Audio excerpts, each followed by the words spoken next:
Howdy-ho, Xenites!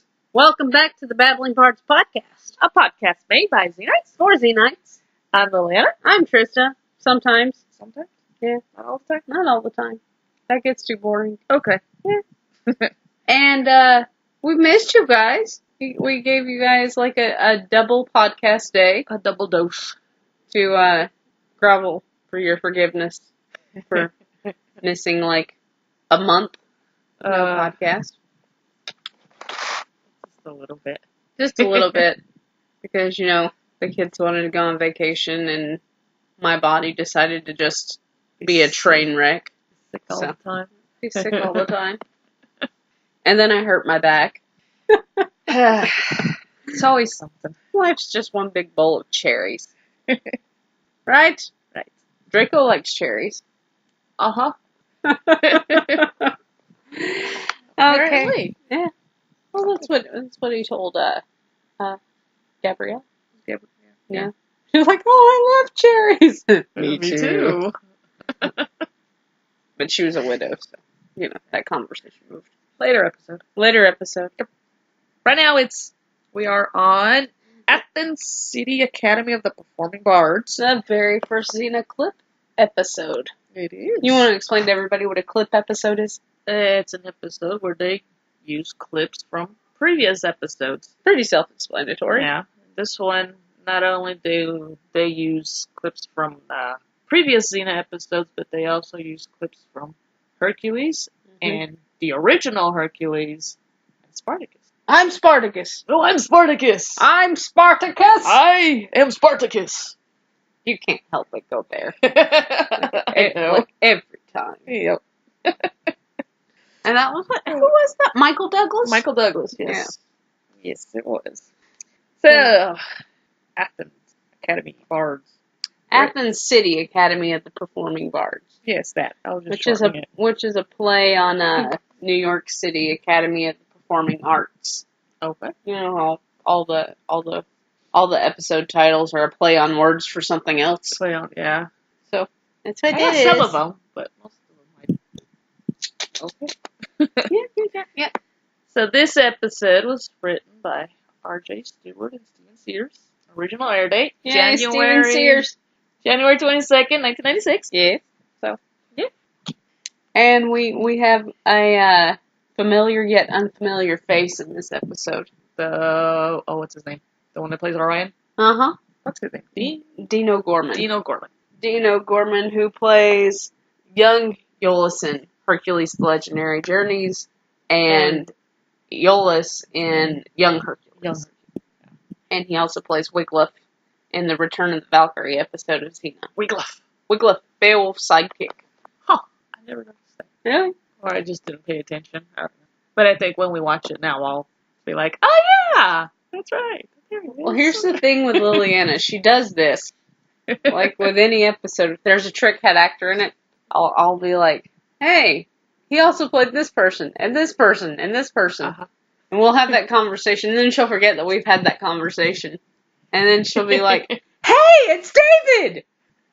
Hey! No. So now when we get to Return of the Valkyrie, she'll be like, hey, it's Homer! But anyway. I forget adorable. Sometimes. It's adorable. I forget sometimes. That's okay. A lot of people do that. Lucy does that.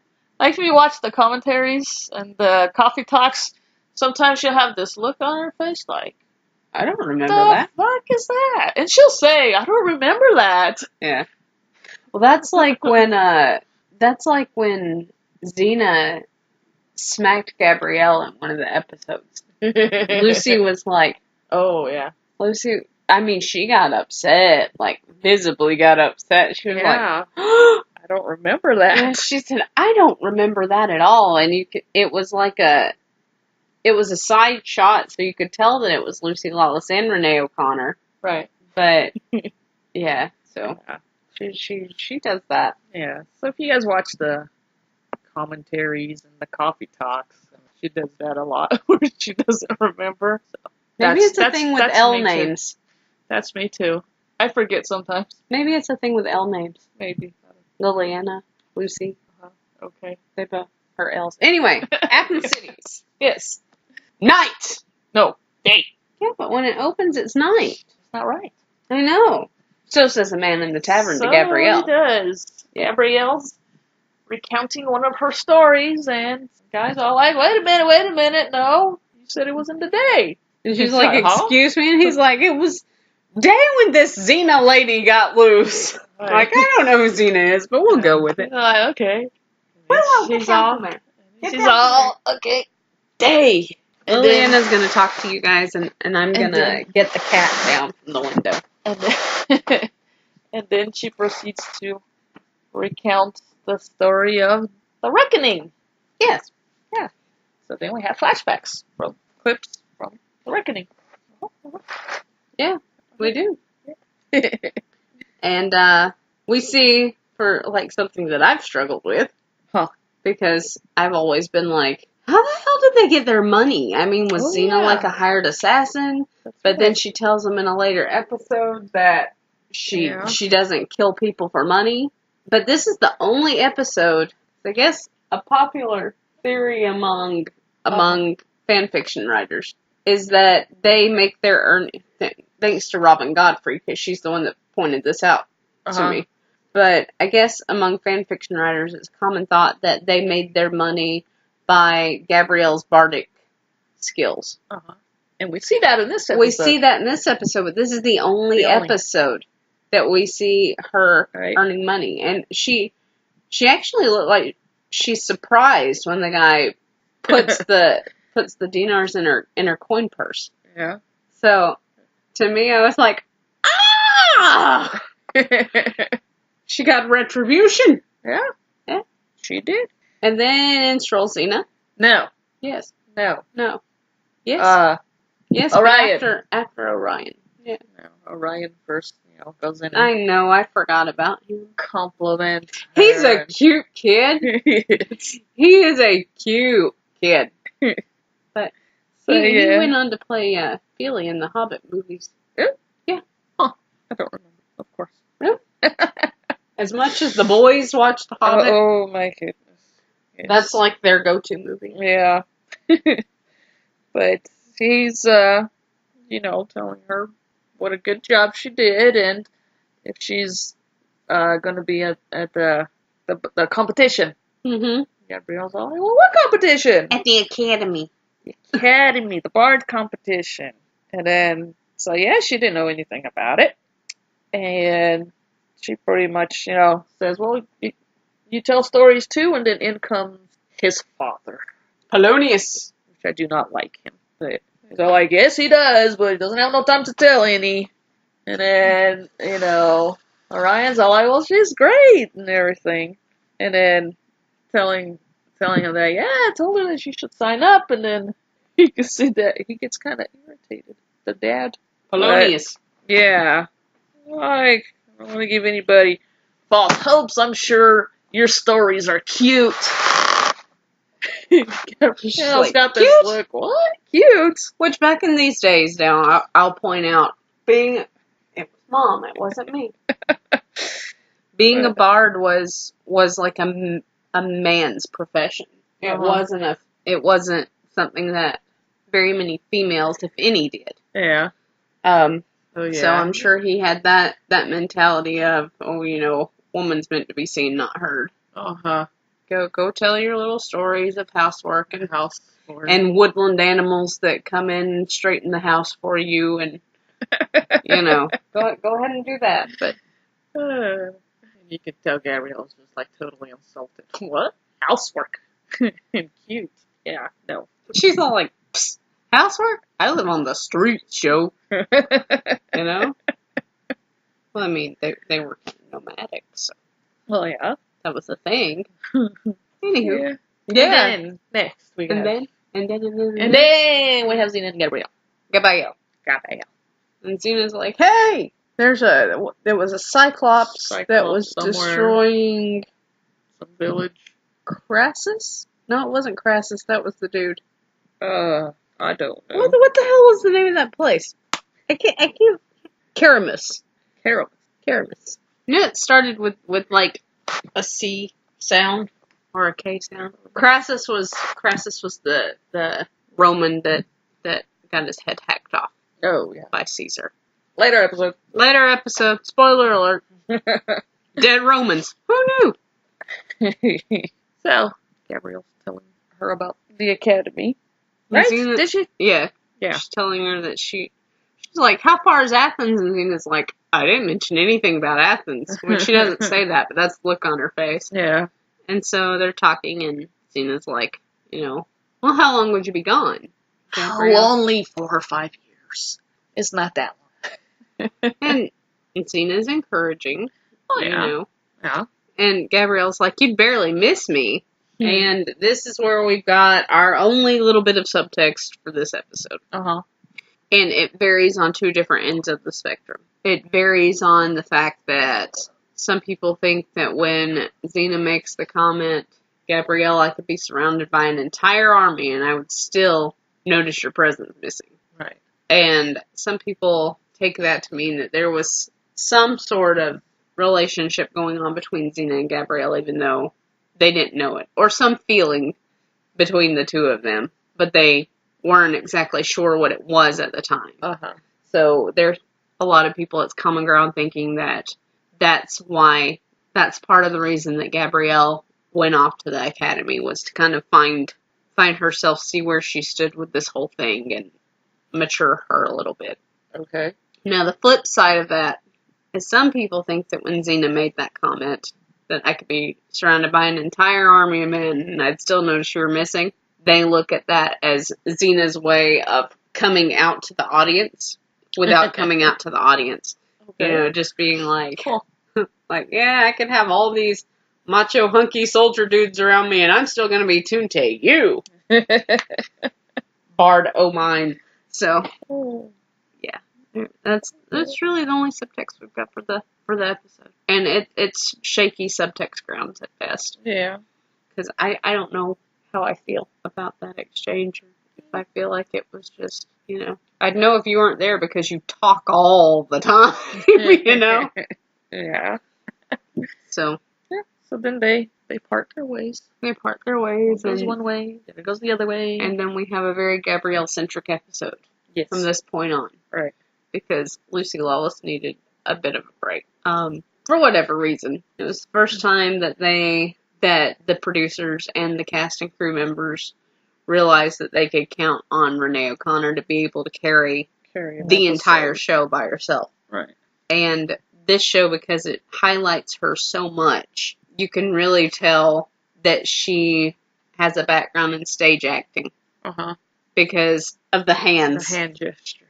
Because stage actors use their hands so much. And I think it's really interesting with Gabrielle's character, because if you look at it from this episode, her as an actor, you can see all these hand gestures and movements in the really early episodes. And then as it goes on, she loses that. And she becomes more comfortable in front of the camera. Right. And I thought that was kind of cool when we went and saw Dinner with Friends. And Renee was in that. I thought it was kind of cool because out of all the actors, she used the least amount of hand gestures. And in Xena, she used the most amount of hand gestures. Right. And then it tapered off in Xena. So I think it carried over into her stage acting now, because I think she's learning to integrate that back in the more she does stage productions. But anyway, I thought that was kind of cool. I'm just waiting for her next one so we can go again. Right? I enjoyed that. I mean, it was... We should have gone to the I Love Lucy one, but... Oh, yeah. We had kids and didn't know if it was kid appropriate. We couldn't get away. Couldn't. But maybe to the San Francisco. Maybe. We'll see how things work out. I think I'm going to con somebody to working in my stead that Sunday. I'm going to say, hey, what up? Oh my God, what are you doing here? Just passing through. Came by to say, hey. But, yeah, okay. So now we're at the academy. We got, what's his name? What is his name? Twickenham? Twickenham? Twickenham. The one that stutters. Hey, I have nothing against people that stutter. Hey, you stutter. It's kind of cute. No. But if I don't think out what I'm saying, yeah, it's bad. But so he's like stuttering through his story. And they drew out their swords, and then you see this rewind movement of them drawing their swords and putting the swords back in, and then trying to draw them again. I was like, that's exactly what it feels like in my brain. When I can't get something out, it's like I can see it. And then it starts, and then it goes back. And then it starts again, and it goes back. You're just like, damn it. And then we also have Orion there, and Stallonius. I like Stallonius. Stallonius? So named after Sylvester Stallone.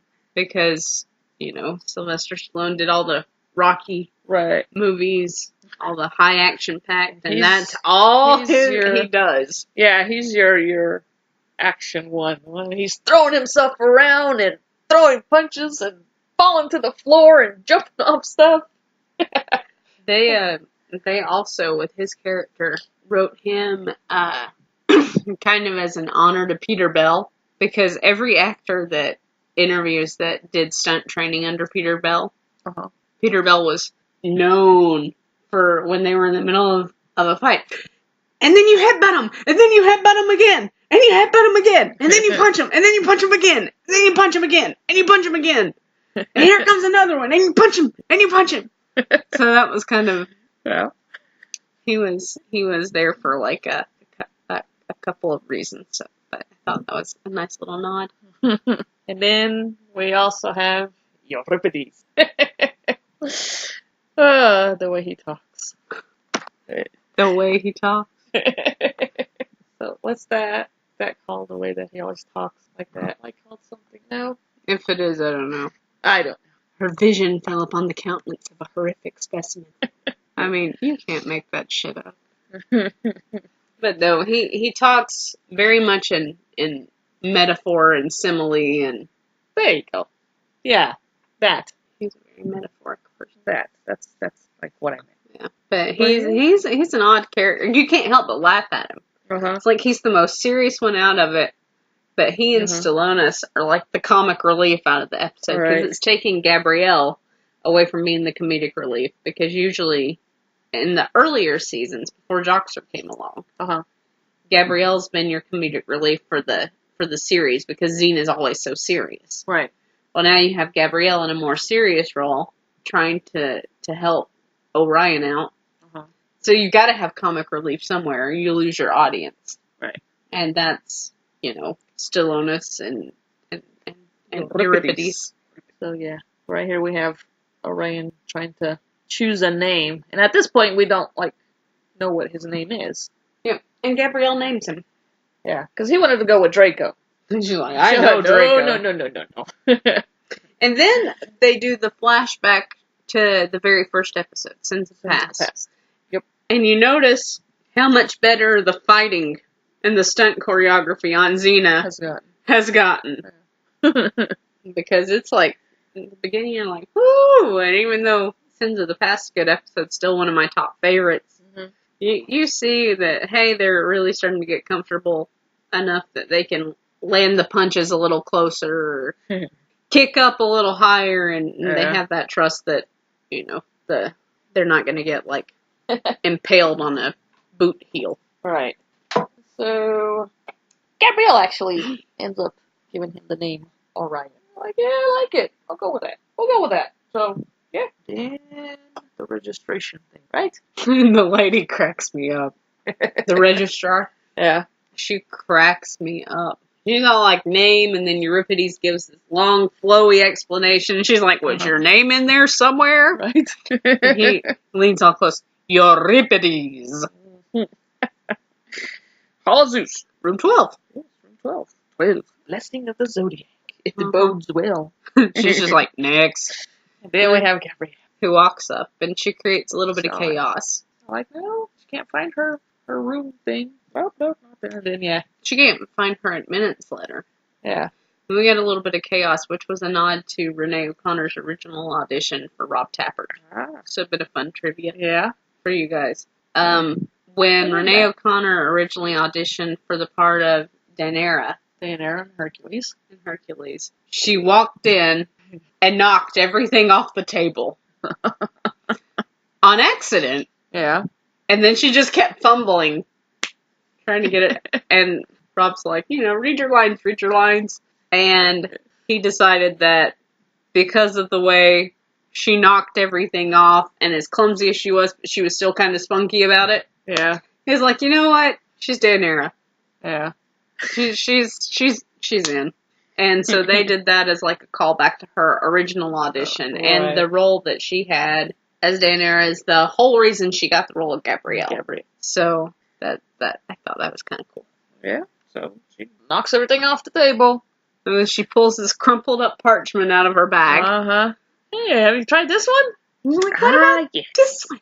But they forgot to put her lodging. So she's got to stay in the servants' quarters. Servants' quarters. All artists suffer for their art. So yeah. But you know what's sad? What? And I'm not hating at all. I'm really not. It's sad that the servants' quarters that she was staying in still looked nicer than her room in Potidia. It did. I mean, she wasn't from a wealthy family. No. It's like, geez. They had the nice drapes and it wasn't just barren walls. And then we got the big guy in the next scene, the teacher, instructor, whatever you want to call him. And he stands up and he's explaining what makes up a story. Right. And Gabrielle's noticing this sketchy fella in the back of the audience. Yeah. And she looks because her spidey senses are tingling because she's traveled with Xena. Traveling with Xena, she picked up stuff. And which is, again, kind of a neat thing because we don't see the fact that she's picked any of this stuff up while she's on the rope with Xena. Right. It takes the audience this episode to realize, hey, she is actually learning stuff. Her character's developing. She's not a young stupid anymore. Right. She's getting it. Right. So she keeps an eye on him, which with the previous episodes we've seen is something that Xena's done. Right.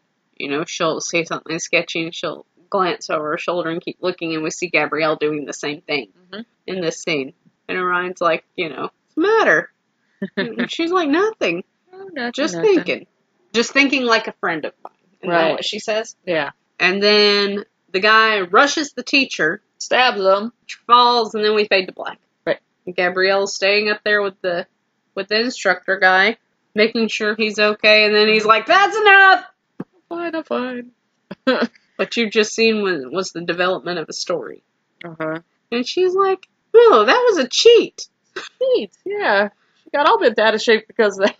Yeah. Well, no. The real story happens. That wasn't a event. It was a manipulation. Yeah. Manipulation. Very good. There you go. I got it. You did. Like, it wasn't an event. It was a manipulation. Right. The real story begins now. If you died. Yeah. And then she goes on to tell the story of Celesta and King Sisyphus and death. And her having to say goodbye to her flavor of the week for that week. While she's, talking in front of her new flavor of the week for this week. After leaving her old flavor of the week last week. Maybe Gabrielle's why Baskin-Robbins has 32 flavors. That's a lot of flavors of the week. Yes. I really hate that. Like, I loathe that. Yeah. But anyway, what can you do? It was in the script. I know. But it makes her sound like a giant hoe bag. So, then Orion asks, if they can meet later and talk about storytelling. Gabrielle's like, yeah, like that. And just see her all twirling the hair, and then in comes... She wasn't twirling her hair, but that's what I visualize when she says that. Then in comes Daddy-O. She's the competition! Competition! Stay away from her! Oh, he's a jerk. Yeah, he is. And a tattletale. Yeah, that too. Oh, my God. And then Stallonis.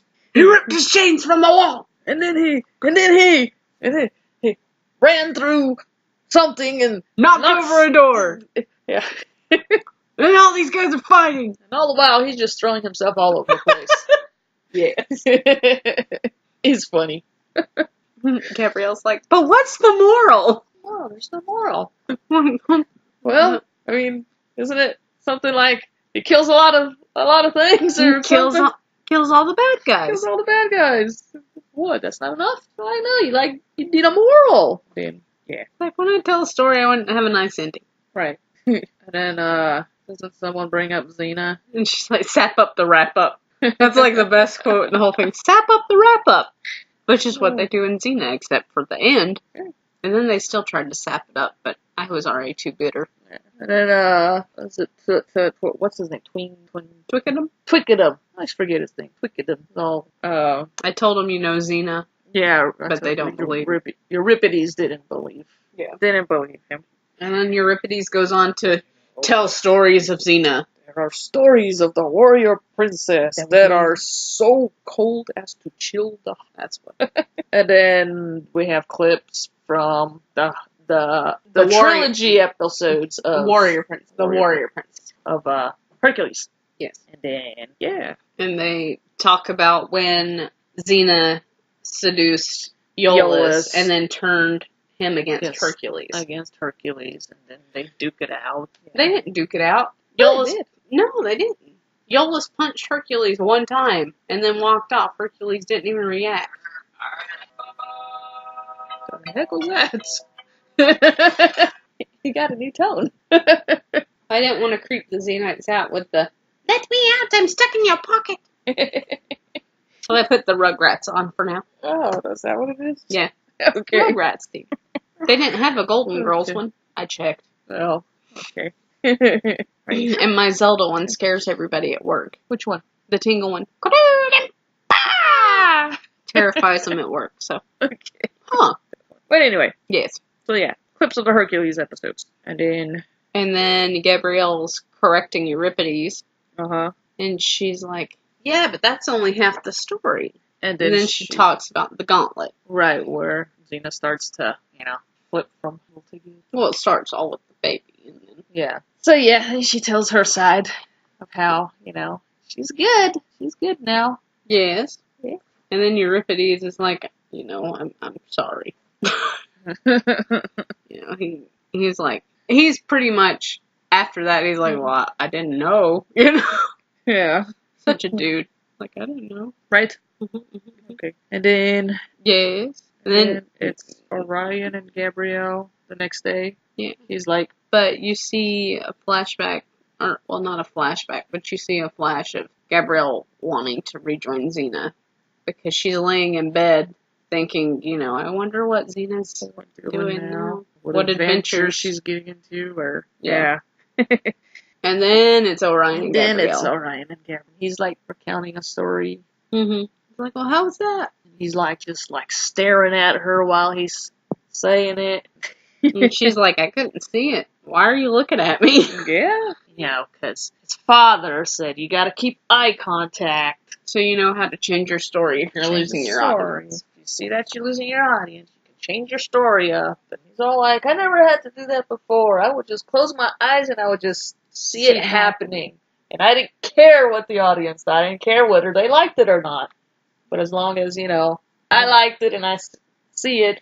And Gabrielle gives him a good piece of advice there. She's like, well, if you don't like it, the audience isn't going to like it. Right. And that's something, too, that's hot when you act. Is if you don't like what you're doing, yeah, or even for authors, if you don't like what you're writing, you don't like what you're doing, nobody else is going to like what you're doing. Because people pick up on that. Yeah. They pick up on if you're not really into something. It's like when you go to a convention and you meet a celebrity, you pick up on if that celebrity really, truly wants to be there. Or if they're just there because they have to. Right. Yeah. There's been a few of those that you've seen. Yeah. That I've actually gotten out of the line and walked away from because of the way they've treated the person in front of me or 3 to 4 people in front of me. I'm like, you know what? Fuck this shit. And then I don't ever buy their products again. Which doesn't affect them, but... Did you say that one time you kind of chewed one of them out because of the way they treated a person in front of you? I did, and we won't name names. We Yeah. won't say who that was, but yes, I did. I went off on one of the actors, like to the point they were getting ready to buzz for security. Like, I wasn't crazy. I wasn't in their face. I just gave them a piece of my mind. Right. And you freaking treat people like that, you fucking asshole. Really? I'm not well known for holding my tongue when I see bad crap happening. But I've gotten better about holding my fist when I see bad crap happening. It only happens a little bit now. Okay. Usually on plane rides. Oh. And then Gabrielle gets pulled away. Let's get back on topic. Oh, yeah. Gabrielle gets pulled away by Darfus. By who? Darfus, the teacher. Oh, okay. She gets pulled away by him, and he's like, it's come to our attention, you're not supposed to be here. Mm-hmm. And Gabrielle's like, but I have a room! He's like, I didn't say you were clever. Right? And then we have Orion's father coming back in, and he's like, she didn't even know about the competition until yesterday. Yeah. When we ran into her in a tavern. Just ratting her out. And then the registrars are like, you couldn't have even registered then. And I don't have a Gabrielle anywhere in my records. And you don't mess with a woman in her records. You just don't. So yeah, they pretty much tell her, pack your things and get out. Yeah. So she packs everything up and she's saying goodbye to everybody. Yeah. And Twickenham's like, I got an idea. Right? Got an idea. They all huddle together. Well, first we had that it was a cute exchange between Twickenham and Euripides. Uh-huh. And Twickenham's like stuttering through goodbyes right. And Euripides is like, what Twickenham is trying to say is that separation tears the heart's core like a fearsome blade of Ajax towards the ligaments of, and he's like, no! I'm just saying goodbyes are hard!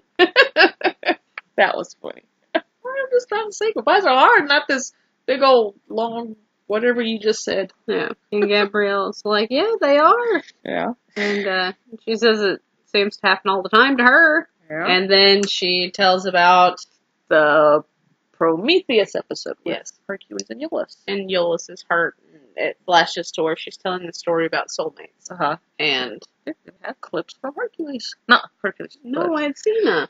The Prometheus episode. Yeah, I know, with Hercules and Iolaus. That's what I meant. And then we've got the clips from the end of that where, there's a smoochie because then Iolaus is her flavor of the week. And then they all huddle together. Right. Twickenham's like, I got an idea.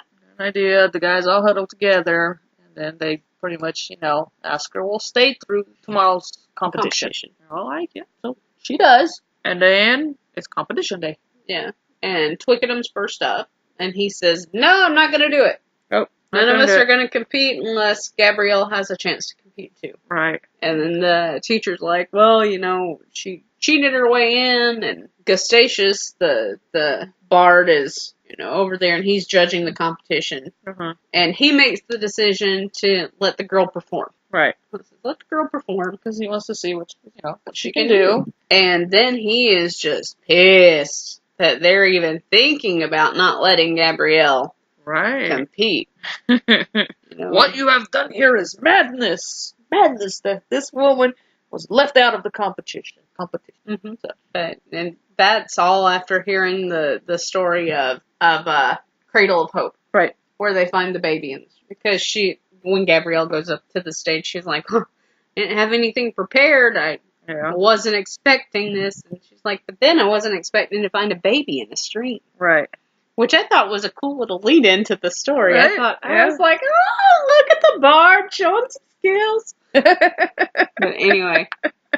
And then he explodes. They have the competition. Yeah. And then we flash to... And then we have Orion. And his father. And he just finished his story. And he comes back. Yeah.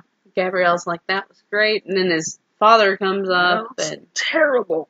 Then he starts poking him in the forehead. That was pissing me off. I'm like, oh my God. Look me in the eye. Ew, greatest of Titans. And then Orion's just like, yeah. And he's done. He had it. He walks off, and father goes and talks to him. And then Gabrielle goes and talks to him. And she's like, just tell it the way that you would. Or no, I'm jumping ahead. Before she goes to talk to him, we have that horrible fake monster coming out of the cave. Oh, yeah. With Stallonis. That was just terrible. It was a Hercules flashback to an original. The original Hercules. And I don't even know what it was supposed to be. I don't know. Because it looked like half dinosaur, half dragon. Smoke coming out of its nostrils. But Hercules never battled a dinosaur or a dragon. No. So, I don't know. I don't know what that was, but the costuming was bad. It was horrible. Poor form. And then Gabrielle, is like, a little less action. And then in comes Polonius. And he's like, you won, Orion quit. So Gabrielle goes to talk to Orion. And she's telling him, you do you. Right. You tell it the way you're comfortable telling it. Right. And it's going to be good. Yeah, just pretty much. Don't listen to what he says. Just tell it the way you want to. Yeah. And it'll flow. It'll flow. And it did, because after the competition, Orion was like, I wish you were staying on. He doesn't say, I'm sorry you got cut from the competition. Because I just I never picked up. I know. I never picked up until the end of the episode. Yeah. But he was like, I'm sorry you're not staying on. And she's like, well, I'm glad Twickenham got in. Yeah. And I figure Stallonis is more suited for the Olympics. The problem with that comment is this. The Olympics had not been invented yet. They hadn't been invented until Hercules invents them 2 episodes later in the Hercules Legendary Journeys in the episode Let the Games Begin. Right. That was the creation of the Olympics. So there's no way possible Gabrielle could have known anything about the Olympics. But that's just a little nitpick thing. Yeah. So they're saying their goodbyes. Yeah. And this is after she ended her round of the competition telling the story of her and Xena. Which one was it? It was from Chariots of War. Okay. Chariots of War. Yeah. You call it a jump? It was more like a frantic leap. Right. But that has the entire judging table in tears. The whole thing. The registrar is bringing her hanky out and Gustacia snatches it. Right. And that was funny.